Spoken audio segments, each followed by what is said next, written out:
buenos días.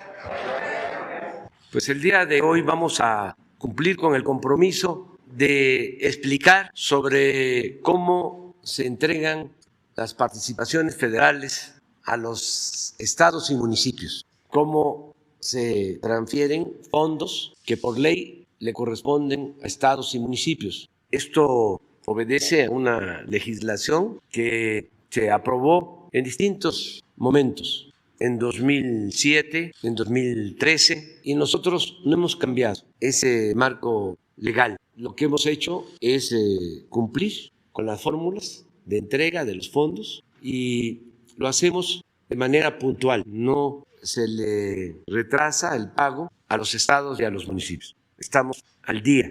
Durante todo este tiempo no hemos dejado de entregar a los estados, a los municipios, lo que por ley les corresponde. Victoria Rodríguez, que es subsecretaria de Hacienda, subsecretaria de Egresos, va a informar sobre esta fórmula de distribución de fondos. Aún cuando es un asunto técnico, se va a procurar hacerlo lo más sencillo posible para que todos sepamos de cómo se integran los presupuestos en los estados y en los municipios. Esto lo hacemos también para que no se diga sin fundamento que la federación no entrega presupuesto. Nosotros, repito, no hemos dejado de entregar lo que por derecho corresponde a estados y municipios. Y también para que de esta forma nadie se llame a engaños, que esté planteando que les corresponden más recursos. Es una fórmula ya establecida. Para ser precisos, la estableció Felipe Calderón y Enrique Peña. Desde entonces se aplica esta. Entonces vamos a que Victoria exponga. La buena noticia también es de que van a aumentar las participaciones. Siempre han estado aumentando, año con año. Pero este año, de acuerdo al presupuesto que se presentó para el 2022, aumentan las participaciones. Van a llegar más fondos, más recursos, más dinero a los estados y a los municipios. Y también la mayor parte de estos fondos se envían sin condición. Es decir, no van etiquetados, llegan a los estados y como las entidades federativas son libres y soberanas, son sus poderes locales los que deciden cómo utilizar el presupuesto. No se les obliga a ejercer el presupuesto en determinados programas. Eso lo deciden las entidades porque son autónomas, porque son independientes, son gobiernos soberanos. Entonces también esto explicarlo. A ver. Gracias, presidente. Con su permiso. Bueno, ya el señor presidente nos hizo favor de dar una perspectiva general muy clara y resumida de cómo está el gasto federalizado. Así se le conoce a los recursos que la Federación entrega a las entidades federativas y municipios. El gasto federalizado se compone de 4 elementos principales. En primer término, tenemos las participaciones federales, que son el mayor rubro y se le conoce también como fondos del ramo 28. Tenemos también los fondos de aportaciones federales o conocidos como fondos del ramo 33, los subsidios y convenios que en su caso la Federación firme con las entidades federativas.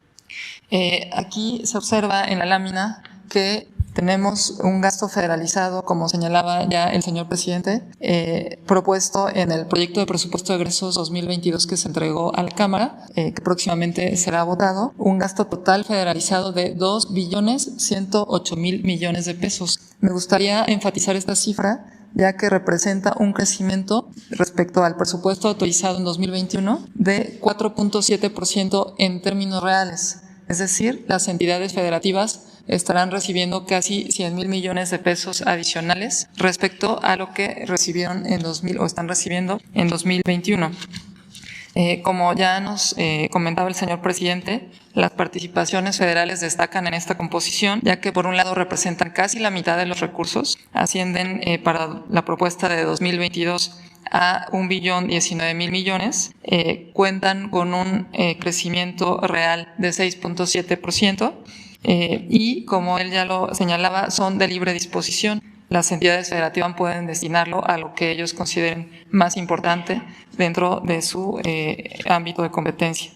Y finalmente tenemos las aportaciones como segundo rubro en importancia, que también tiene un crecimiento en términos reales de 2.7%. En su conjunto, las aportaciones y participaciones federales que están normadas por la Ley de Coordinación Fiscal, donde se establecen las fórmulas y los procesos que debe seguir la Federación para entregarlas en tiempo y forma, como ya se ha señalado, en conjunto representan más del 90% de los recursos que la Federación entrega a las entidades federativas y los municipios. La siguiente, por favor. Ahora, entrando al rubro más importante que señalábamos, el del ramo 28, las participaciones, ¿cómo se calculan? Estas participaciones están integradas por 10 fondos que a su vez están vinculados mayoritariamente a lo que se conoce como la recaudación federal participable. La recaudación federal participable es un conjunto de recursos que percibe la Federación, tanto de impuestos federales, dentro de los que por supuesto destacan el impuesto sobre la renta y el IVA, los derechos de minería y los ingresos petroleros. Es decir, la ley determina que lo que reciben las entidades federativas por concepto de participaciones está en función de los ingresos federales. Y los ingresos federales están creciendo, por lo tanto, lo que van a recibir las entidades federativas también está creciendo, como informamos en la lámina anterior. Las participaciones para 2021 ascienden a 921,000 millones de pesos, dentro de los cuales me gustaría resaltar los 2 primeros fondos que se observan en el recuadro gris. El más importante es el primero de ellos, es el Fondo General de Participaciones. Representa aproximadamente un 75% de las participaciones federales y este representa o se calcula como un 20% de esta bolsa que les comentaba, de la recaudación federal participable, que está estimada en la Ley de Ingresos. Por otra parte, el segundo fondo en importancia es el Fondo de Fomento Municipal. Este va íntegro a los municipios y asciende a 33,518 millones de pesos, lo que representa, de igual manera establecido en la Ley de Coordinación Fiscal, el 1% de la recaudación federal participable. Hay otros fondos que los agrupamos en un gran total que está en la última barrita de 213,314 totalizan entre todos, y hay distintos fondos vinculados, por ejemplo, a los incentivos específicos del IEPS, con distintos porcentajes, dependiendo de si se trata de venta de cerveza, tabaco, etcétera. Pero todos estos, aquí lo importante es señalar, enfatizar que están establecidos los mecanismos y las fórmulas en la Ley de Coordinación Fiscal y simplemente la Federación atiende a eso que está mandatado en dicha ley y de esa forma mensualmente calcula lo que debe transferir a las entidades federativas y los municipios. Algunas de las variables que están vinculadas para distribuir estos recursos establecidas en la ley son, por un lado, la eficiencia recaudatoria de cada estado, el PIB estatal y la población de cada uno de ellos. Aquí me gustaría resaltar cómo estas variables se van moviendo a lo largo del tiempo, por ejemplo, la población. El INEGI, de acuerdo a la ley, establece o determina la población trimestralmente para cada entidad federativa. De esta forma, la Federación consulta esa información y con base en ese factor, bueno, pues va haciendo los ajustes de la distribución de cada uno de estos fondos. Los fondos son fijos, el total, pero la distribución interna se va haciendo conforme se van dando o obteniendo estos datos de población, etcétera, recaudación, estas variables que yo les compartía.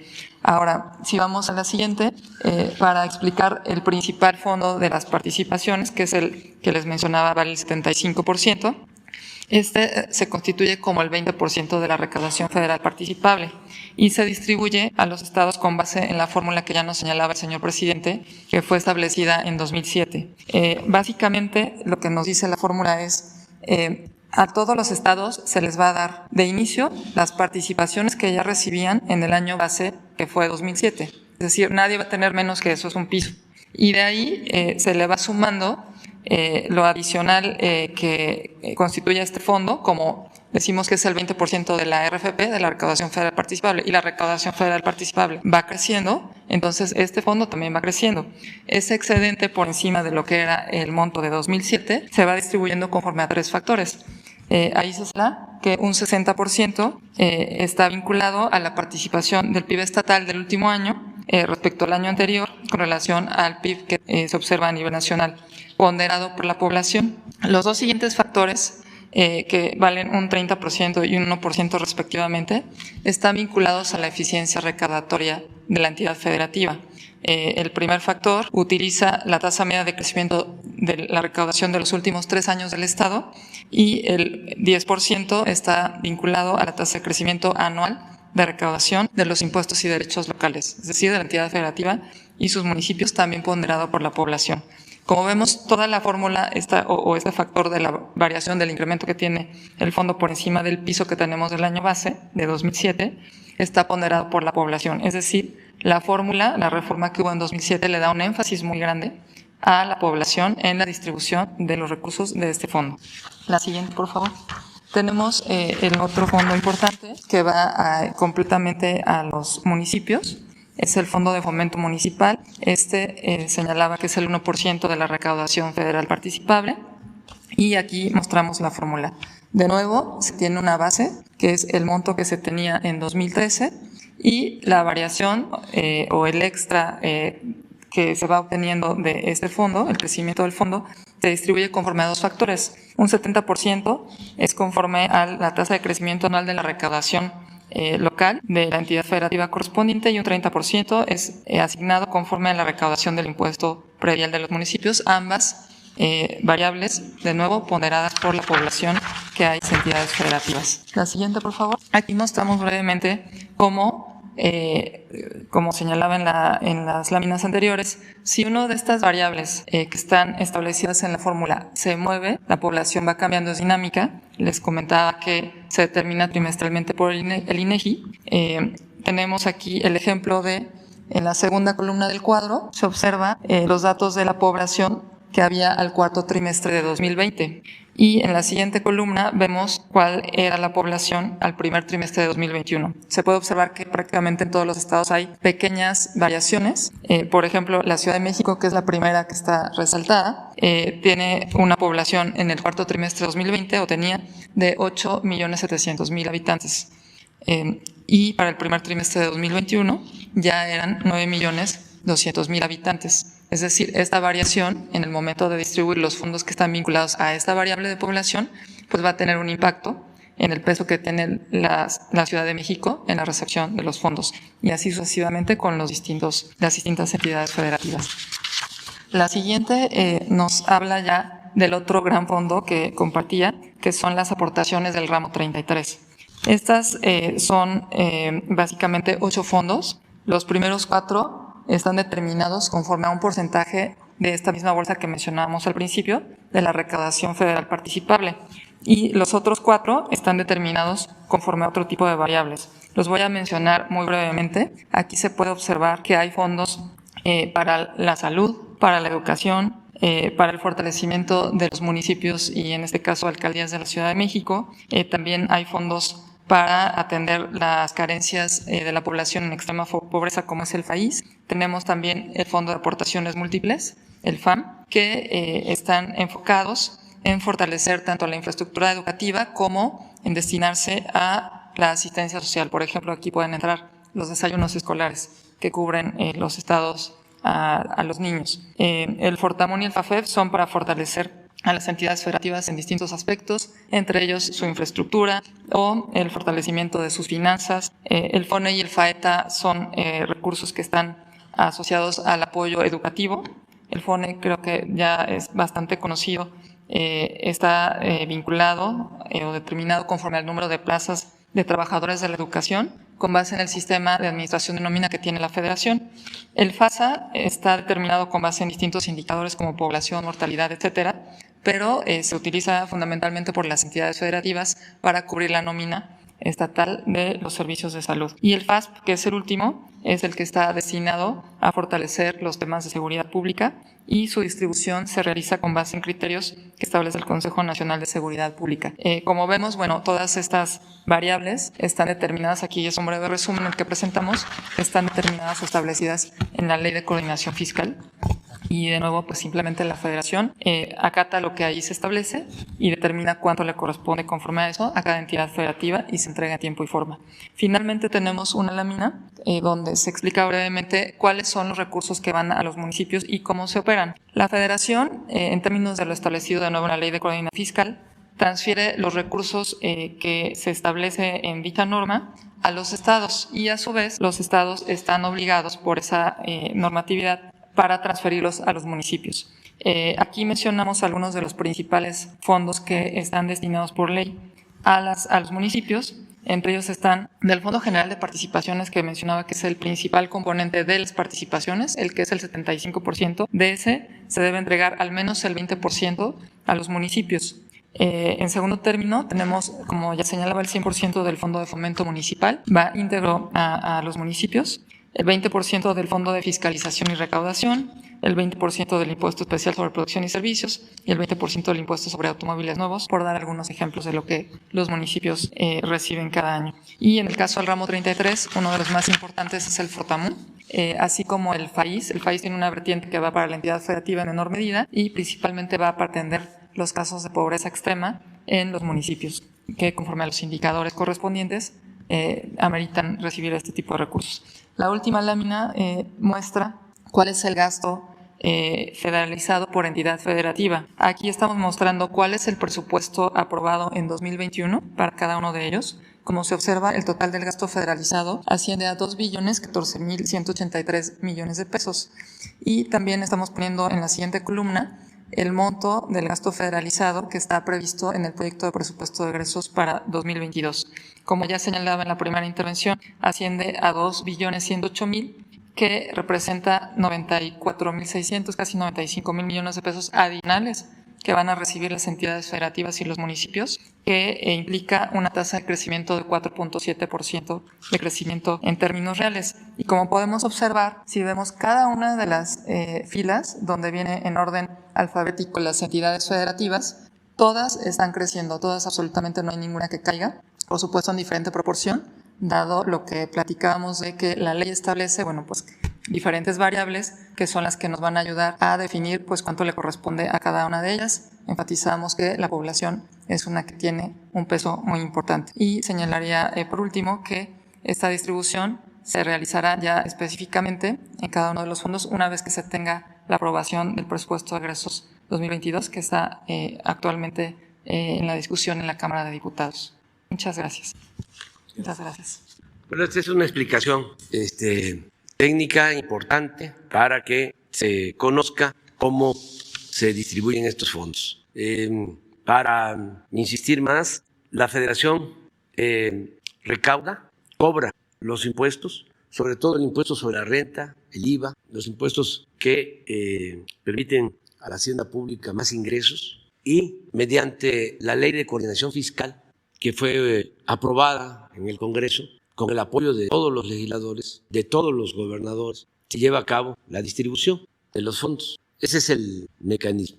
En este caso, se van a entregar más de 2 billones de pesos a estados y municipios para el año próximo. Independientemente de estas participaciones federales, los estados tienen ingresos propios, unos más, otros menos. Hay quienes tienen hasta un 40% de su presupuesto de ingresos propios, como la Ciudad de México y otros. Y hay entidades federativas que dependen básicamente de las participaciones federales, que llegan a conformar su presupuesto con un 95% de participaciones. Todos deben de hacer un esfuerzo para tener una recaudación propia que les permita liberar más fondos para atender las necesidades de la gente. No conformarse con estar recibiendo mes con mes las participaciones. Entre más ingresos propios tiene un Estado, más posibilidades de contar con presupuesto y de actuar con independencia, no depender de la Secretaría de Hacienda. Y hay formas, ¿no?, de obtener ingresos adicionales. Por ejemplo, si se cobra bien el predial, porque así como sucede en lo federal, de que a los machuchones, o como sucedía, no se les cobraba impuestos o se les devolvían los impuestos, así también en los estados. Si una empresa tiene vinculación con los gobiernos, pueden no estarles cobrando lo que les corresponde pagar en predial, en agua, en nómina, que son ingresos locales, estatales, municipales. Y la otra recomendación es que ahorren, que no haya gastos superfluos, que no haya tanto gasto en publicidad, tanto gasto en viáticos, en sueldos, No puede haber gobierno rico con pueblo pobre. Y así hay recursos. Y la clave de todo, que no haya corrupción. Porque si van a hacer un camino que cuesta 100 millones y lo van a cargar en 300, pues así no les va a alcanzar el presupuesto. Nosotros estamos haciendo cuarteles para la Guardia Nacional, para alojar a 120 elementos, hombres y mujeres, con aulas, con comedor, con todas las instalaciones. 25 millones de pesos en un terreno de 10,000 metros cuadrados. Si eso se hace con el sistema tradicional de corrupción, ese cuartel lo cobran en 100 millones, no en 25. Entonces, en vez de hacer 4, hacen 1. Y así es todo. Si se le está dando el contrato de la obra al amigo, al que le ayudó en la campaña, al familiar, pues no alcanza el dinero. Pero si no hay corrupción, el presupuesto rinde, alcanza. Pero bueno, esto es lo que se tiene que tomar en consideración. Hay una lista, quedó pendiente de ayer: Juana Janet Galindo Díaz, Nuria María Fernández, Juan Carlos Guzmán y Judith Sánchez Reyes. 4. Empezamos con Juana Galindo. Buenos días, presidente. Soy Janet Galindo. Soy corresponsal de La Chispa, una multimedia del sureste de México.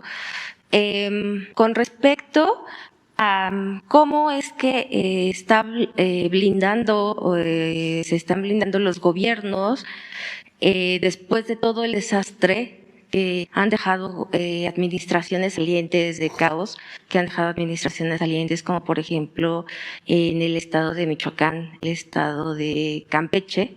¿Qué es lo que se está haciendo? ¿De qué forma se va a apoyar? Bueno, son pocos los estados que no tienen dificultades en lo económico, en lo financiero, porque abusaron los anteriores gobernantes y vienen arrastrando deudas de tiempo atrás. Nosotros nos hemos comprometido a ayudar para que no dejen de pagar las nóminas. Ese es el compromiso que tenemos. Que estas participaciones, si sabemos que les corresponde una determinada cantidad, estamos adelantando fondos para que puedan pagar sus nóminas. Por ejemplo, que puedan cerrar el año sin problema, por los trabajadores, básicamente. Cuidando también que el dinero que se les adelanta se utilice para nómina, porque ahora con los cambios, los que entraban pedían que no les diéramos nada a los que salían, que mejor esperáramos y que ellos se hacían cargo de atender las deudas. Había mucha desconfianza, ¿no?, en ese sentido. Entonces, vamos a seguir nosotros apoyando, y donde haya malversación de fondos, la recomendación es de que presenten las pruebas a las instancias correspondientes. Si hay malos manejos, que no se conviertan en encubridores. Ya se presenta a la Fiscalía del Estado, a donde corresponda la denuncia, y ya va a depender de esas autoridades si actúan o no actúan. Y también que no haya venganzas, que no se inventen delitos. Todo eso es lo que nosotros recomendamos. Ok, gracias. Y en cuanto a todas las obras que se han estado haciendo en el sureste, cuanto a lo del Tren Maya, en Dos Bocas, todo lo que se ha estado avanzando, ¿cuál es el proyecto que se tiene para que gobiernos posteriores continúen con toda esa labor que usted ya ha realizado? Bueno, tomamos ya una decisión para blindar estos puertos, porque toco madera.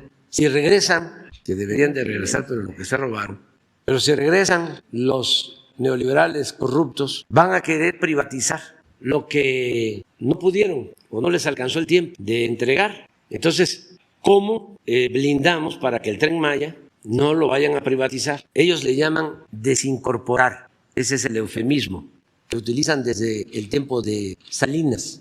Inventaron lo de la desincorporación de empresas no estratégicas. Y esa desincorporación de empresas no estratégicas incluyó Telmex, incluyó Cananea, incluyeron los ferrocarriles. Nada era estratégico, los bancos, todo. Entonces, quiero también aprovechar para decirle a la gente de que tomamos la decisión de entregar estos bienes en custodia a la Secretaría de la Defensa Nacional. Por ejemplo, el Tren Maya, el nuevo aeropuerto Felipe Ángeles, el aeropuerto de Palenque, el aeropuerto de Chetumal, el nuevo aeropuerto de Tulum, van a formar parte de una empresa manejada por la Secretaría de la Defensa Nacional. Porque si estos bienes se los dejamos a Fonatur o a la Secretaría de Comunicaciones, no aguantan ni la primera embestida. Acuérdense lo que hicieron con Fonatur, que vendían terrenos a 7 pesos el metro cuadrado en zonas turísticas, ni lo que cuesta un metro cuadrado de alfombra. Y así remataron todo. Entonces, se está invirtiendo recursos de presupuesto, porque todas estas obras se están haciendo sin crédito. Es dinero del presupuesto público, dinero de todo el pueblo. No van a quedar deudas. Entonces, para el manejo, la administración, van a estar a cargo estas obras de la Secretaría de la Defensa. Todo el complejo del Istmo de Tehuantepec, los ramales del ferrocarril, de Palenque a Coatzacoalcos, de Coatzacoalcos a Salina Cruz, de Ixtepec a Tapachula, los puertos de Coatzacoalcos, de Salina Cruz, todo ese complejo del Istmo va a quedar en custodia de la Secretaría de Marina. Se va a establecer que el 75% de las utilidades de todos estos complejos va a ser para el pago de pensiones de las Fuerzas Armadas y 25% para el pago de pensiones de los trabajadores al servicio del Estado, las utilidades. Esto nos va a garantizar que no se privaticen estas obras. Nos garantiza también buena administración y nos garantiza seguridad en todo lo que es el sureste, el Istmo y el sureste, tanto con Marina como con la Secretaría de la Defensa. Okay. Muchas gracias. Eso es lo que estamos también procurando. Gracias. Nada más, si me permite, una última pregunta hacia la subsecretaria. ¿Cuál es, si se puede hacer un pequeño comparativo precisamente en los estados del sureste, cuál era el ingreso anterior, cuánto se ha avanzado en el ingreso que se va a otorgar en esta ocasión a los estados del sureste? Gracias. Lámina. Sí, ahí se observa en la última lámina de la presentación. En esa última lámina se observa los estados, bueno, todas las entidades federativas, como mencionaba, están en orden alfabético. Podemos ver, por ejemplo, Tabasco, que está creciendo un 6.7%, Chiapas está creciendo un 5.9%, Campeche 2.3%, Yucatán 5.4%. Ahí se observa cada una de las entidades federativas que, como mencionaba, están creciendo de acuerdo al valor de las variables que les corresponden conforme a las cifras que está sacando el INEGI, o la recaudación estatal, que es otra de las variables que inciden, o el PIB estatal, etcétera, y ahí se ven los crecimientos de cada una de ellas. Entonces, son pues para algunos de estos estados crecimientos muy importantes. Por ejemplo, Chiapas, que es un estado pues que ha estado muy rezagado históricamente, está teniendo un crecimiento por encima del promedio, que es el 4.7%, que es el crecimiento total del gasto federalizado. Gracias. Oaxaca 5.1%. Todos van a crecer. Aquí hay una polémica, al otro día lo comentábamos, como la fórmula tiene que ver mucho con población. No sé si aquí está reflejado. En el censo del INEGI del año pasado apareció una disminución en la población del Estado de México, una disminución considerable. Entonces, esto implica que el Estado de México, no sé si esté allá incluido, aunque va a aumentar sus recursos, si está incluido, debería de recibir más con la población anterior. Entonces, como no le pareció al gobernador que se le disminuyera la población, de acuerdo al censo del INEGI, en uso de sus facultades y defendiendo el presupuesto de su estado, presentó una controversia constitucional. Pero esto es lo que se distribuye. Muy bien. Nuria. Hola a todos y a todas. Soy Nuri Fernández de La Caracola. Buenos días, presidente. Buenos días, subsecretaria. Tengo dos preguntas. Estamos viviendo un momento en el mundo en que se está, como resultado de la pandemia, se está cuestionando el neoliberalismo. Estamos quizás llegando al momento del fin del neoliberalismo. Hay momentos muy diferentes que se han vivido después de pandemias. En la pandemia de principios del siglo pasado, que costó más de 20 millones de vidas, después de esa pandemia vino la gran crisis económica y después la Segunda Guerra Mundial. En este momento se está tratando de resolver la caída de la economía a nivel global, más bien con medidas que tienen que ver con transformaciones profundas, tecnológicas, que con una guerra. Ha habido momentos también muy diferentes en el Consejo de Seguridad de la ONU, en donde usted va a estar presente en unos días.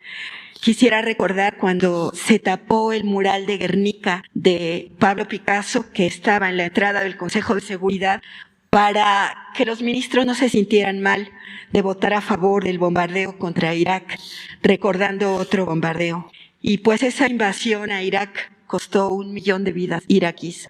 Estamos viviendo, por suerte, otro momento. Pero en este momento que estamos viviendo hay algo que se mantiene. Y es que si vemos el mapa del mundo, si comparamos el mapa del ingreso en el mundo y el mapa de las vacunas en el mundo y el mapa de cómo contaminan los países en el mundo, es el mismo mapa. Los países que tienen más ingreso tienen más vacunas y son los que más contaminan. Y los países que están al final de la fila son los que tienen menos ingreso, menos vacunas y los que menos contaminan, pero sufren más los efectos del cambio climático. Recientemente, primero en el G7, luego en el G20 y luego en la Organización por la Cooperación y el Desarrollo Económico, la OCDE, se aprobó un impuesto del 15% a las grandes empresas. Estas grandes empresas, 10 en particular, encabezadas por Amazon y seguidas por Microsoft, Apple y Tesla, expandieron sus fortunas durante la pandemia de 600 billones a 1.200 billones. Doblaron su fortuna. Entonces, lo que resolvieron los organismos internacionales es un 15% de impuesto a estas empresas, que no se haga en los lugares donde ellos generan su producción, porque ahí evaden impuestos, sino en donde llevan sus productos. Si nos referimos, por ejemplo, a Facebook, pues estaríamos hablando que tendría que pagar impuestos en todo el mundo y sobre todo en los países de ingreso medio como este, que tienen poblaciones muy grandes. El Premio Nobel de Economía, Joseph Stiglitz, dice que ese impuesto del 15% es muy bajo, que debía ser el 25%. Yo quisiera conocer, creo que sería importante, su opinión sobre el impuesto a las grandes empresas. Bueno, no puedo hablar mucho porque ese va a ser mi tema en Naciones Unidas. Mi tema es corrupción y desigualdad en el mundo. Yo considero que nunca en el mundo se había acumulado tanta riqueza en tan pocas manos. Hay una monstruosa desigualdad en el mundo. Y Naciones Unidas tiene que actuar. Y sobre eso voy a hablar el martes próximo. Porque de ahí se originan todos los problemas. Por la corrupción en todas sus expresiones, variantes. Es que hay pobreza, desigualdad, migración, violencia, destrucción del planeta. Entonces hay que ir al fondo, hay que atender las causas. Nosotros podemos hablar, considero, con autoridad, porque estamos aplicando un modelo no tradicional, no ortodoxo, no neoliberal. Estamos combatiendo la corrupción como nunca se había hecho y esto nos permite exponer que hay otro camino, hay otras opciones para lograr una sociedad mejor, en beneficio de todos. Entonces sobre eso vamos a hablar porque sí nos está dando resultados la fórmula de no permitir la corrupción y de gobernar con austeridad. En eso consiste. Y no hacer caso a las recomendaciones o recetas de los organismos financieros internacionales. El neoliberalismo no ayudó, resultó un fracaso o ayudó a minorías, pero no es una opción para todos los habitantes del planeta. Si se le agrega al modelo neoliberal el ingrediente de la corrupción, pues menos funciona un modelo así. Ya de por sí la premisa del neoliberalismo es de que se tiene que procurar que se acumule la riqueza arriba, en pocas manos, porque si llueve fuerte arriba, gotea abajo, como si la riqueza fuese permeable o contagiosa. Ese es el principio. Si le va bien a los de arriba, nos va bien a todos. Pues no, se acumula la riqueza arriba, pero abajo crece la pobreza, se empobrece el pueblo. Y ellos suponen que el Estado no debe de intervenir para promover el desarrollo, que todo debe de quedar en manos del mercado, que no se meta el Estado. Imagínense en sociedades desiguales si el Estado no ayuda a los pobres, si no cumple con su función social y es dejar hacer y dejar pasar, pues sucede lo que está pasando en el mundo, que hay corrupción y hay acumulación de riqueza en exceso, como nunca había sucedido. Entonces, en nuestro país, afortunadamente, estamos aplicando un modelo distinto. Nunca le había llegado tanto dinero a la gente de abajo como ahora. Cuando se habla de corrupción en México, pues todo el mundo sabía de que había corrupción, todos, de una o de otra manera. Pero los que más conciencia han tomado de que había corrupción, pues son los pobres, porque ahora están recibiendo lo que antes no les llegaba. Ahora están entendiendo perfectamente cómo se quedaba el dinero arriba. Imagínense si un adulto mayor que recibe una pensión no va a plantearse o preguntarse por qué ahora estoy recibiendo esto y antes no lo recibía. O el que recibe una beca, o el que está sembrando su parcela y recibe un jornal. Por eso podemos contestarle a nuestros adversarios cuando hablan de que somos provincianos y que para qué o por qué no voy a las cumbres, ¿no?, del clima y para el combate al cambio climático. Con mucho orgullo lo digo, soy de Tepetitán, Macuspana, Tabasco, pero por ser de Tepetitán, Macuspana, Tabasco, pues sé la importancia que tiene sembrar árboles. ¿Sí? Y puedo decir con orgullo, que quién puede rebatir, que México es el país del mundo que más invierte en reforestación. ¿Qué país está invirtiendo 1.300 millones de dólares al año para sembrar 1.100 millones de árboles? Entonces, no fui yo a la cumbre, fue Marcelo, lo hizo muy bien, pero nosotros estamos trabajando para heredar a nuestros hijos pues un país con agua, con oxígeno, con un medio ambiente saludable. Eso es lo que estamos haciendo. Entonces, es un modelo distinto, completamente distinto. En todo, por ejemplo, la atención a los jóvenes, que decían, ¿cómo se le va a dar una beca a los jóvenes para que se capaciten? Jóvenes construyendo el futuro, que están trabajando de aprendices y reciben un salario mínimo. Ya 2 millones de jóvenes. Y la mitad consiguió trabajo en las mismas empresas o unidades productivas donde estaban becados. Ahí terminaron contratándolos, a la mitad. ¿Eso dónde lo llevan a cabo? ¿Qué hicieron los tecnócratas corruptos? Llamar ninis a los jóvenes de manera despectiva. Ni estudian ni trabajan, pero nunca los volvieron a ver. Entonces, sí, nos sentimos muy orgullosos de lo que estamos haciendo y nos está dando resultados. Por ejemplo, cuando vino la pandemia, que desgraciadamente nos causó muchos daños por pérdidas de vidas humanas que nos duelen mucho, toda una tragedia. Me presionaban, bueno, me planteaban de que teníamos que contratar deuda y teníamos que, me acuerdo bien una propuesta, decretar que las grandes corporaciones no iban a pagar impuestos durante un tiempo para que se recuperaran. Dije, no, vamos a aplicar otra fórmula. No, pues no va a salir, así no va a salir. Pues sí salió, decían los expertos. Sí.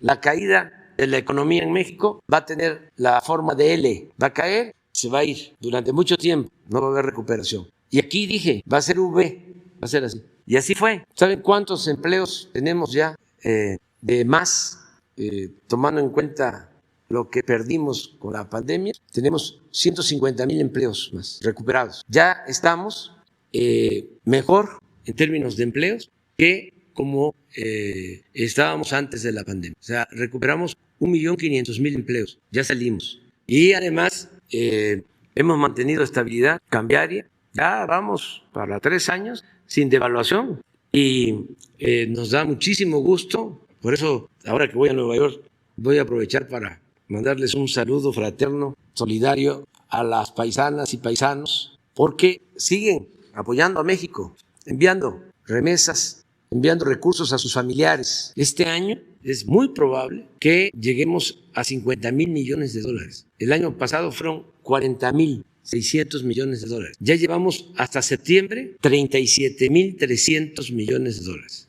Pero nos faltan 3 meses. Entonces, si continúa la tendencia, aunque acaban de dar a conocer en Estados Unidos, van a disminuir los apoyos por la pandemia. Aún con eso, yo seguro de que sí podemos llegar a estar muy cerca de los 50,000 millones de dólares. Y ese dinero va, como siempre lo decimos, a más de 10 millones de familias en todo el país abajo.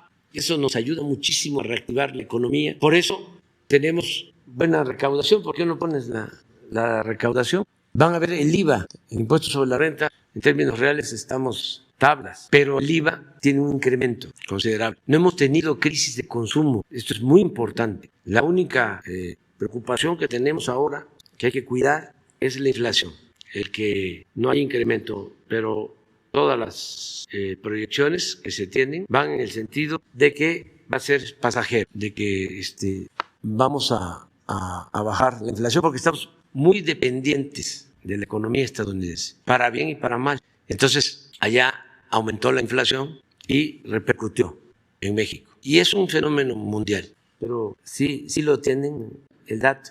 Muy bien. Pues eso es. Mi segunda pregunta tiene que ver con otra cumbre, que es la de Glasgow, a la que hacía referencia.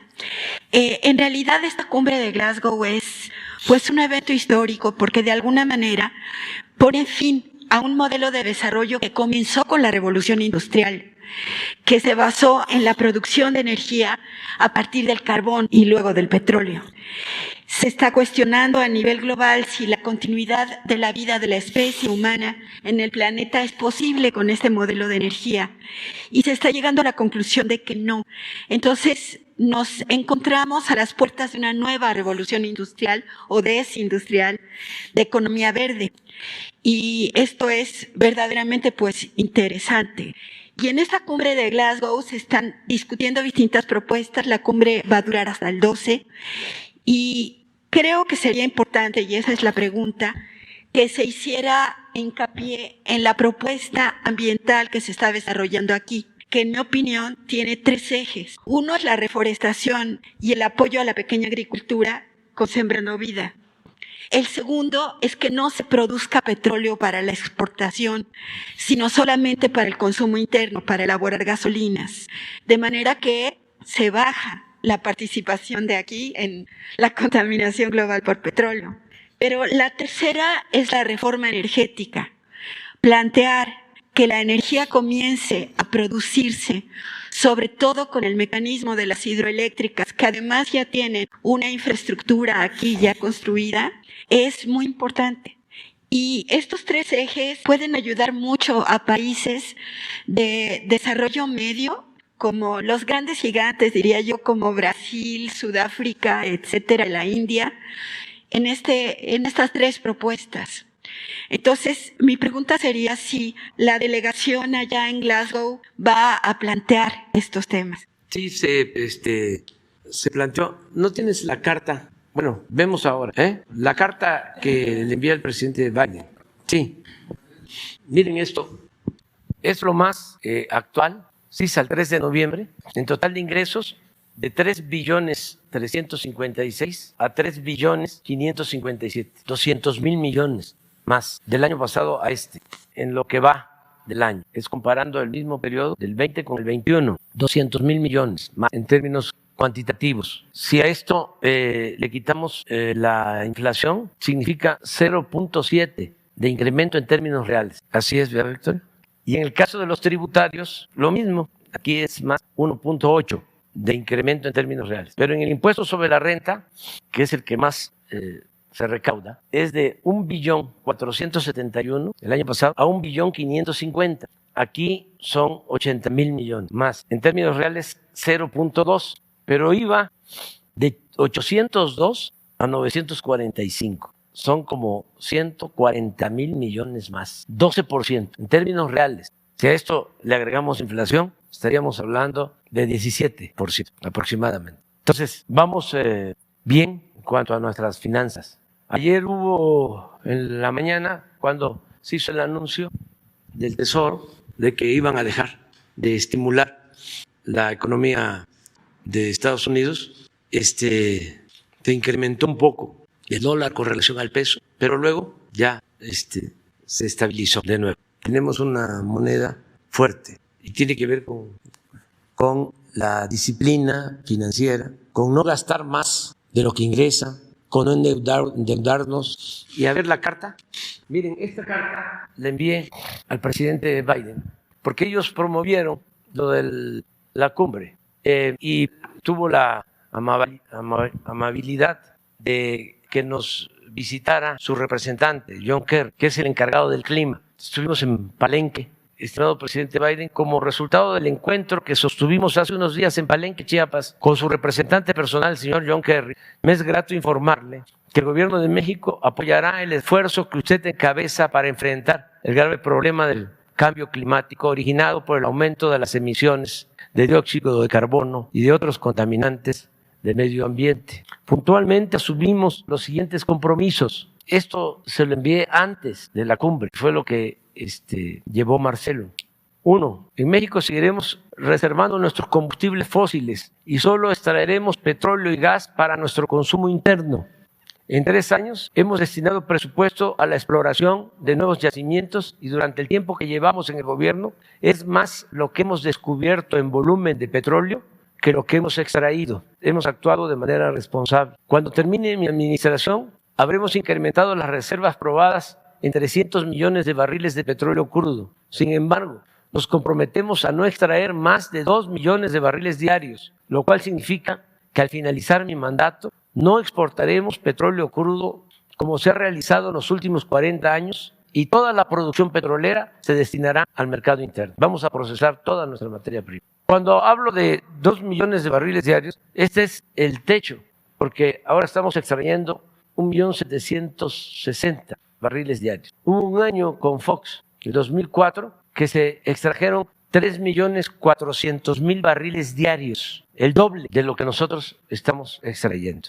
Esto para los pseudoambientalistas conservadores que no nos ven con buenos ojos. Es información para ellos y para todo el pueblo. Además, invertiremos en la construcción de una nueva refinería y estamos modernizando para aumentar la eficiencia energética en las 6 refinerías que se tienen en operación para producir gasolinas, diésel y otros derivados del petróleo y elaborar combustibles con estricto apego a las normas ecológicas establecidas. Esto es muy importante. Estamos invirtiendo 38,000 millones de pesos, hemos invertido para la rehabilitación de las 6 refinerías. ¿Esto qué significa? No solo es producir más, sino contaminar menos, porque se están cambiando equipos en las 6 refinerías. No se invertía nada en las refinerías, las estaban vendiendo por partes y estaban dejando que se convirtieran en chatarra. Y si no se invierte en una refinería, son equipos viejos, obsoletos, que contaminan más, que afectan más el medio ambiente. 2. En materia eléctrica, durante mi administración vamos a cambiar turbinas en 14 grandes hidroeléctricas que tienen hasta 50 años de antigüedad. Hoy estaba yo leyendo de que viene una nota en el Reforma, en el boletín de los conservadores, en donde dice que la Comisión Federal de Electricidad tiene capacidad para producir 45% de la energía y solo produce el 30 o el 35. Pues sí, porque con la reforma energética no le permiten a la Comisión Federal de Electricidad producir más energía, sobre todo en las hidroeléctricas. Están paradas o subutilizadas las hidroeléctricas que no contaminan y que podrían generar más energía si no se le diera preferencia, como sucede a las empresas particulares, privadas. Ahora ya hasta Carlos Ursúa salió a defender a Oxxo, al señor Fernández, en el caso de la reforma eléctrica. Es un plan cuya inversión asciende, el del cambio de turbinas, a 10,000 millones de dólares y el financiamiento estará a cargo de las empresas fabricantes y de los bancos de Estados Unidos, Francia, Corea, Alemania, que otorguen los créditos a la Comisión Federal de Electricidad a intereses bajos. Es autofinanciable, independientemente de que se consiguen créditos con bajos intereses por tratarse de el medio ambiente. Independientemente de eso, al aumentar la producción de energía, con el puro aumento se pueden financiar las inversiones de las turbinas nuevas y de los equipos que se requieren. Por ello lograremos aumentar las energías renovables no contaminantes de 31.54 a 35%. Actualmente nuestras hidroeléctricas generan el 16% y las renovables de otras fuentes, tanto del sector público como privado, el 15.54%. Les recomiendo, puede ser que esté en el internet, la exposición debate de Rocío Nale en Televisa, 3er grado. También como parte de la transición energética, la Comisión Federal de Electricidad iniciará la construcción de un parque de generación eléctrica a través de paneles solares en Puerto Peñasco, Sonora, que producirá 1,000 megawatts y de acuerdo a lo proyectado será el más grande de América Latina. 3. Tenemos en marcha el más importante programa de reforestación del mundo. Estamos cultivando con árboles frutales maderables 1 millón de hectáreas y están trabajando en ello permanentemente 420,000 sembradores que reciben un jornal o salario para cultivar sus propias parcelas. Esto deduce que en el periodo 2021-2030 estaremos absorbiendo 17.8 millones de toneladas de dióxido de carbono por año y contribuyendo a evitar la erosión de los suelos y la sobreexplotación del agua. La inversión para este programa asciende a $1,300 millones anuales y tiene como objetivo terminar de sembrar en 2022 1,100 millones de plantas, de las cuales ya llevamos 800 millones. Este programa se llama Sembrando Vida porque es productivo, social y ambiental. 4. México se ha sumado al compromiso global de metano para reducir colectivamente las emisiones mundiales de gas metano en el corto plazo y somos el primer país del mundo que reglamentó las emisiones de metano en toda la cadena de valor del sector hidrocarburos. Adicionalmente, estamos canalizando esfuerzos hacia el sector agrícola, la gestión de residuos y el tratamiento de aguas residuales. 5. Agrego que desde que llegamos al gobierno, que se oiga bien y que se oiga lejos, desde que llegamos al gobierno no hemos otorgado ni una sola concesión para la explotación de la minería tóxica que destruye el territorio con un severo impacto ambiental y enferma a la gente. Tampoco se permite la explotación en el subsuelo por medio del fracking. Estamos limitando el uso de agroquímicos y está prohibida la importación, siembra de maíz técnico. Señor presidente Biden, como se lo externamos al señor Kerry, cuente usted con nosotros en el trascendente y responsable propósito de evitar que el calentamiento global rebase el 1.5 grados centígrados. Es un compromiso que hacemos en nombre del pueblo y del gobierno de México por el bien del planeta y de la humanidad. Esto, como no se dio a conocer, pues no se sabía qué planteamientos llevaba México. Si ven la fecha de la carta es anterior a la cumbre, por eso cuando empiezan en las redes nuestros adversarios a decir que México no quería sembrar, no quería firmar el plan de reforestación, pues era pues insólito, ¿no? Una desproporción. Entonces esto es lo que... Bien, muchas gracias, presidente. Juan Carlos Guzmán. ¿Qué tal, señor presidente? ¿Cómo está? Buen día, Carlos Guzmán de Noticias Veracruz. No me voy a levantar porque está el tiro de las cámaras y les voy a enseñar la imagen. Rapidísimamente del tema que comentaba este programa de televisión, pues sí sería importante que viniera Rocío Nale a mencionar lo que dijo, entre ellas la cuestión de Alemania. Alemania dejó de usar energía nuclear y está usando carbón en el tema por la cuestión de la crisis energética. Pero bueno, la primera consulta hacia usted, preguntarle su opinión sobre el tema del señor Emilio Lozoya. Ayer en el reclusorio norte se dio un cambio de giro totalmente de la situación que tenía este personaje, que hay que reiterar por la fotografía que se presentó de una cena. Todo parece indicar que el Pato creo que le hizo mal, pero bueno, finalmente hubo un cambio ya de lo que es el tema, ya pasó su primera noche en el reclusorio. ¿Qué es lo que nos puede comentar usted respecto al tema de Emilio Lozoya y lo que pasó el día de ayer, señor presidente? Pues yo creo que hay que tenerle confianza a la Fiscalía. Siempre he dicho que Alejandro Gertz Manero es un hombre recto, íntegro, le tengo confianza y no va a simular, no va a permitir la impunidad, no va a actuar por consigna, sabe que es un momento histórico el que estamos viviendo. Más él es una gente, repito, íntegra y ya mayor. Y yo estoy seguro que va a querer terminar el último tramo de su vida, que espero sea largo, con dignidad. Eso es muy importante. Entonces, lo de ayer pues es parte de la misma investigación. Creo que se debe de castigar a todos los responsables de recibir sobornos. Fue muy lamentable que en el caso de Odebrecht, en todos los países se castigó a funcionarios corruptos, menos en México. Se tapó el asunto. Incluso siempre recuerdo de que el Instituto de la Transparencia decidió en un tiempo mantener bajo reserva el expediente de Odebrecht, el Instituto Nacional de la Transparencia. Antes habían decidido mantener en el anonimato, en reserva, en secreto, lo que había condonado Fox de impuestos a las grandes corporaciones, este mismo instituto.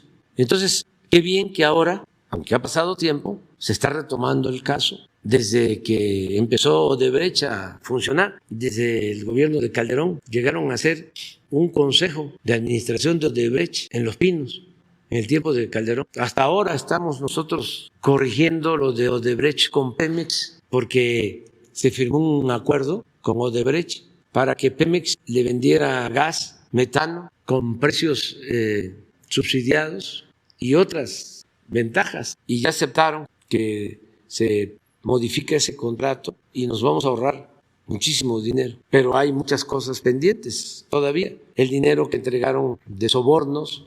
Hay otra empresa que no recuerdo ahora su nombre, de esas famosas en el mundo, ¿no?, del petróleo, que mencionó en un juzgado de Estados Unidos que había entregado sobornos ya en nuestra administración a funcionarios. Vitol, sí.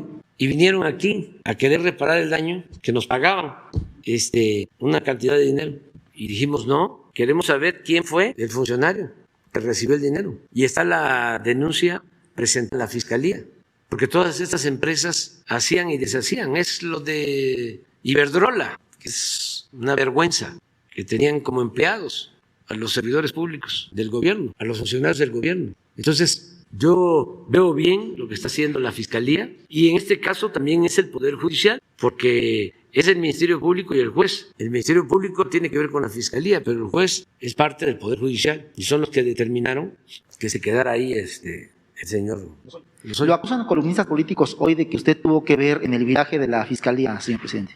No, yo no doy instrucciones en ese sentido. Además, la Fiscalía es autónoma.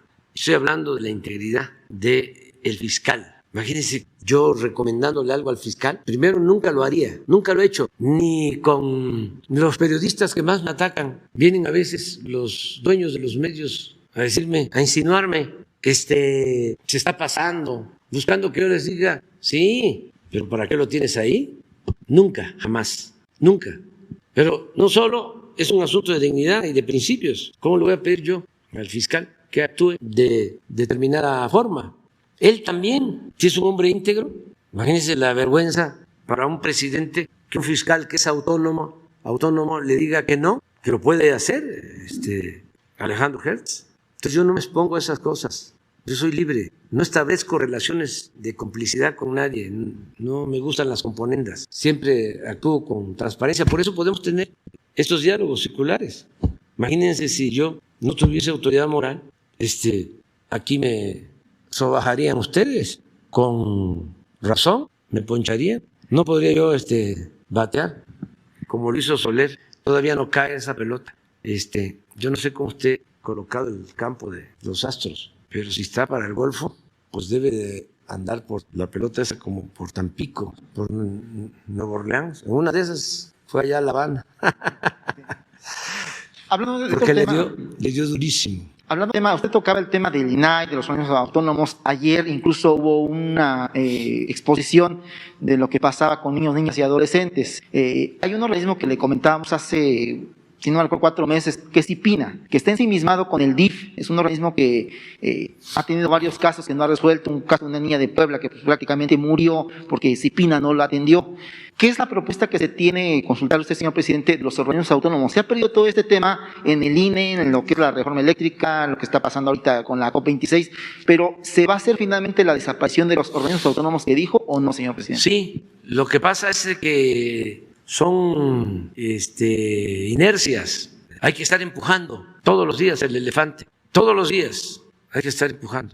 Entonces, ya hablamos de que este organismo debe de estar en el DIF, pero hace falta hacer el cambio, la reforma, modificar los reglamentos, llevar a la práctica. Es como lo de la descentralización. Ya se va avanzando, pero falta. La que cumplió bien fue Rocío Nale, esa está en Villahermosa. Allá está la Secretaría de Energía. Y por eso no quiero que venga mucho para acá, porque tiene a su cargo la refinería de Dos Bocas. Pero ya todos van a mudarse. Ayer que hablé con Germán Martínez de Conagua, ya está viendo para que Conagua se vaya a Veracruz. Y María Luisa Albores se va a Yucatán. Y Javier May a Oaxaca y la maestra Delfina a Puebla, ahí va Educación Pública, ¿sí? Todos. Y se tiene que ir el secretario de Agricultura a Ciudad Obregón, es un compromiso que no hemos podido cumplir, pero hay que estar empujando. Y otra de las cosas también, que siguen manteniendo a delegados, nombrando delegados en los estados, cuando ya no deben de existir las delegaciones, porque tenemos que ahorrar. ¿Para qué tantos aparatos burocráticos? Entonces es eso. ¿Cuándo sería esta propuesta, señor presidente? Ya me está escuchando Adán López Hernández, el licenciado Adán López Hernández, que es el secretario de Gobernación, ya para que lo más pronto posible. Lo mismo en el Instituto de la Discriminación, que propuse a 3 mujeres indígenas y no sé si ya terminaron de darle sus nombramientos, porque hay resistencias. Tengo que estar pendiente, y por eso también me sirven mucho estos diálogos con ustedes, porque sí escuchan las mañaneras los servidores públicos y que no estén pensando, no, ya se le olvidó al presidente, ya cambió de parecer. No, tenemos que seguir ahorrando. Hace poco se dio a conocer el informe de que en el último año del presidente Peña, la presidencia ejerció 3.600 millones. Aquí está la subsecretaria de egresos. Ahora llevábamos ejercidos, ¿tienes? ¿Lo puedes poner? 3.600 millones en el último año, en el 18. Fue el presupuesto de presidencia. A ver. Es ¿no? 18. 3.661.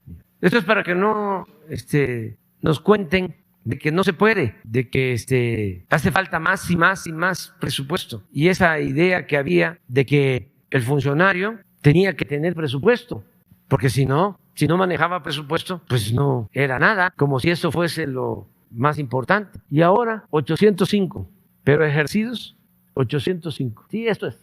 Sí, por eso esto es lo autorizado. Pero ejercido 11 de octubre 355. Vamos a ejercer cuando mucho 600 para 3.600. Son 3.000 millones de ahorro. Entonces, sí es muy importante seguir cuánto ahorramos, seguir quitando de estos aparatos improductivos que solo consumen el presupuesto que debe de ir al pueblo. El gobierno estaba, siempre lo digo, ensimismado. Todo el presupuesto se quedaba en el mismo gobierno. Entonces, sí, tenemos que seguir ahorrando. ¿Cuánto ahorramos con los fideicomisos que nos bombardearon? Pero ¿cómo no voy a aguantar? Fíjense, ¿cuánto ahorramos? ¿Pero cuánto? 80,000 millones con los fideicomisos. Pero es cuando los columnistas del Reforma y el periódico 8 columnas y el Universal, López Dóriga y...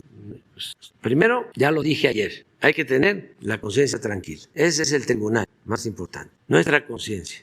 Pero segundo, imagínense si no hubiesen esos insultos, ¿cuánto tendríamos que estar destinando para que se dedicaran a quemar incienso, a callar y a aplaudir? Muchísimo dinero. Entonces, es mejor aguantar y que vayan las becas a los muchachos y que los adultos mayores y que las niñas, los niños con discapacidad reciban su pensión, los más necesitados. Entonces, ahí vamos. Pero sí necesitamos darle otra vuelta a la tuerca para seguir ahorrando, que no haya derroche. Imagínense cuánto se gastaban en viajes. Vivían en el extranjero. Ahora los secretarios no viajan tanto, están moderados, y qué bueno que ahora hay comunicación por redes y se puede hablar con cualquier funcionario del mundo. Ya finalmente, de nuestra segunda emisión que conduce Ramsés Yunes allá en Veracruz, le mandan agradecimiento a Juan Carlos García Torres del tema de los 130,000 jubilados que tenían problemas con su jubilación, y también una inconformidad por parte de la emisora que tenemos en Coatzacoalcos, que menciona de que hay trabajadores de Pemex inconformes con este tema de la elección. Ya comenzó la elección, pero se comenzó, según ellos dicen, al revés, no se comenzó por las bases, que ellos lo que querían es que se comenzara por las bases. No sé si tenga algún comentario, señor presidente. Muchas gracias. Va a estar aquí Luisa María Alcalde, porque eso nos importa mucho, explicar cómo va a ser la elección del dirigente del sindicato petrolero, porque esto se puede ampliar, se puede llevar a cabo en otros sindicatos, se puede replicar. Entonces va a estar Luisa María, no tienes fecha, sí, pero pronto posible, porque ya aceptaron que los dirigentes del sindicato, de que sea voto libre, secreto, y que sí, y que todos los trabajadores puedan votar sin presión de ningún tipo. No tienen que mostrar su ficha, nada, en secreto, por el que quieran. Y es un proceso, se van a abrir los registros para los candidatos y seguramente los candidatos van a hacer campaña, tienen que dar a conocer cuáles son sus propuestas en beneficio de los trabajadores, no hacer lo mismo que se hacía antes, sino que representen con dignidad a los trabajadores. Entonces, sí vamos aquí a explicar cómo va a ser ese proceso. Judith.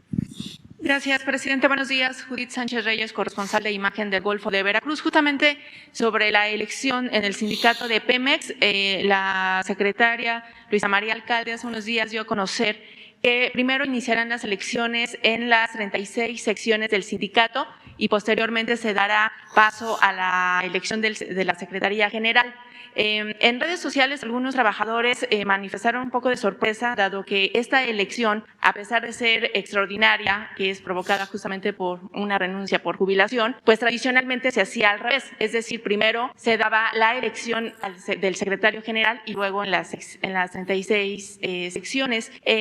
Esto no contraviene, digamos, a lo establecido, estipulado, y no en un momento dado pues evitaría que hubiera ahí alguna situación en la elección, que se evitara pues que llegaran nuevos cuadros a defender justamente pues a los trabajadores de este sindicato. Presidente, ¿cuál sería su opinión al respecto? Pues yo pienso que lo mejor es que mañana esté con nosotros Luisa María y nos explique cómo es el procedimiento y cómo van a ser las elecciones, porque bien, yo tenía la información de que se iba a elegir al secretario general, solo al secretario general, pero con lo que nos estás diciendo y lo que comentó el compañero, parece que va a ser por las secciones. Sí, primero las secciones. O va a iniciar por las secciones. Hay que ver cuál es el acuerdo, sí. Entonces, mejor mañana, si les parece, que esté con nosotros.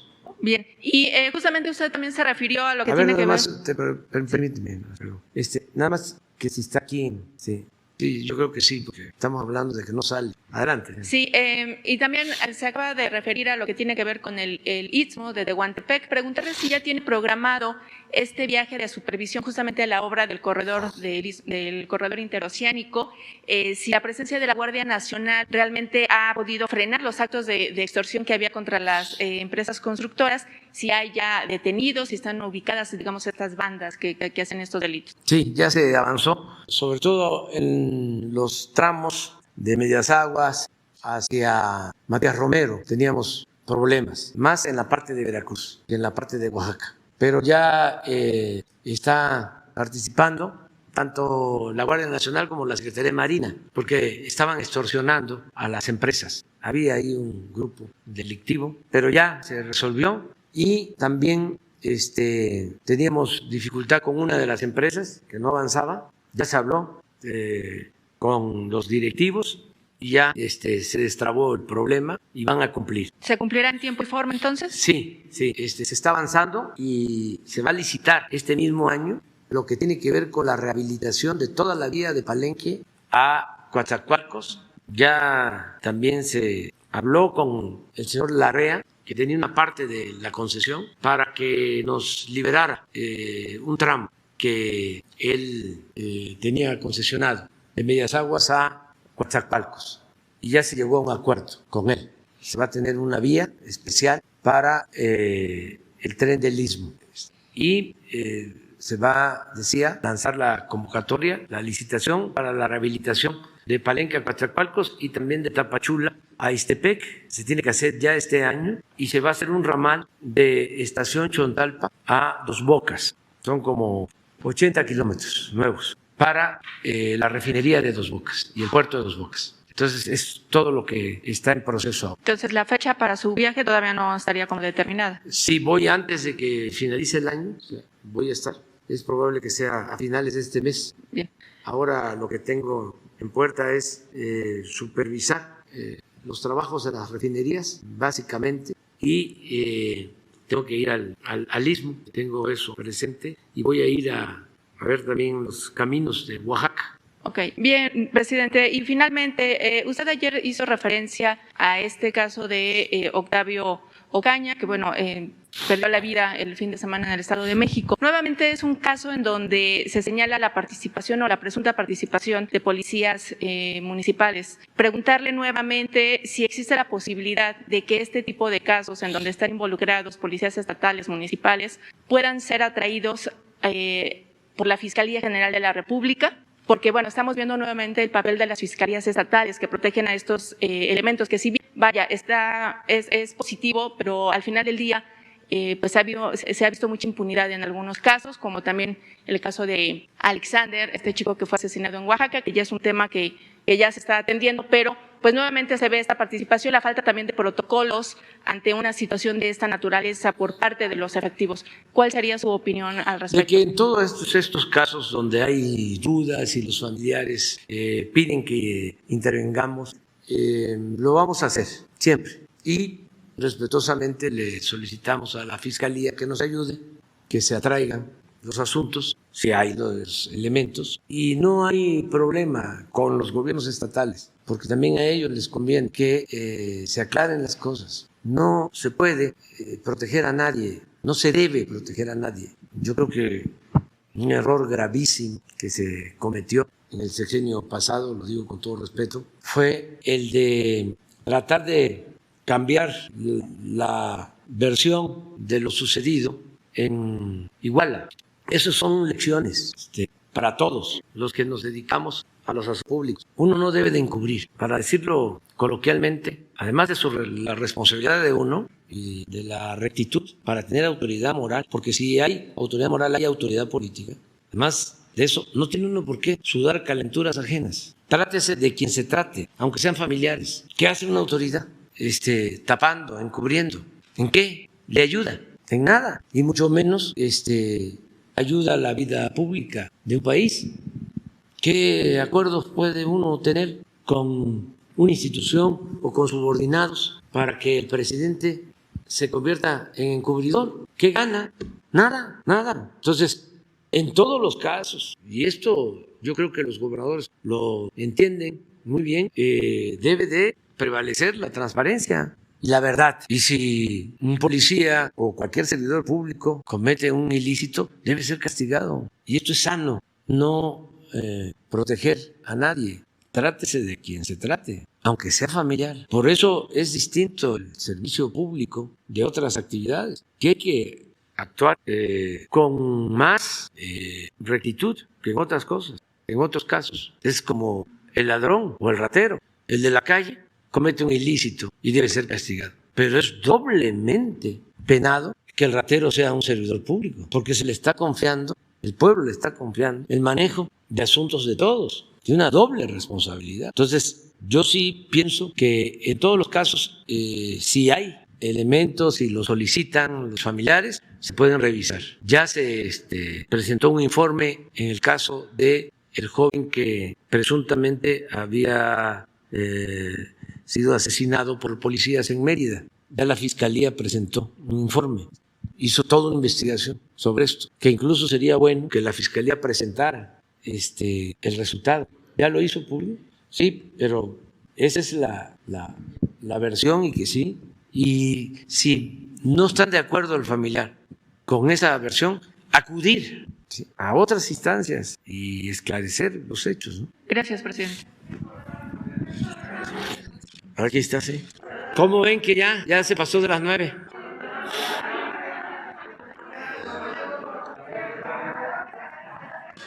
A ver, mañana 3, 4, 5, 6, 7.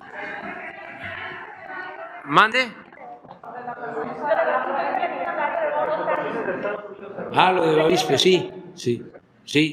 Pero decir que se avanzó en la investigación, eso es lo que puedo decir, que están detenidos los responsables, que se hizo justicia en este caso lamentable de los niños y las señoras que perdieron la vida en Bavispe, y que vamos a seguir nosotros con la investigación y atendiendo a los familiares, y es probable que hoy informe la Fiscalía. señoras asesinadas y de los niños, dicen que tanto la Fiscalía como el FBI les han dicho que esta investigación va a llevar al menos 10 años para llegar a un resultado, y pues no, hay detenidos, pero no hay ninguna sentencia. Entonces preguntarle cuándo se prevé que podría haber... Bueno, por eso podría explicarlo la Fiscalía. Yo lo que puedo decirle, y yo creo que esto lo saben los familiares, es de que se avanzó mucho en detener a los presuntos responsables. Creo que hay como 20 detenidos, 25, y acaban de detener a uno de los jefes de esta banda. Se detuvo en Chihuahua, en Madera, pero quien tiene toda la información es la Fiscalía, y yo creo que puede informar. Y lo de los 10 me hace mucho tiempo. El señor Kenneth Miller es lo que nos comentó ayer en una entrevista al Imparcial. Él es el abuelito de los de 4 Sí, de los niños. ¿de quién es? Les ha dicho eso, y también la Fiscalía dice que coinciden los dos. Hay que pedirle a la Fiscalía que nos informe bien sobre esto. Sobre Jaime Bonilla, ayer terminó ya su mandato. Preguntarle si lo va a traer Mañana. mañana. Dios.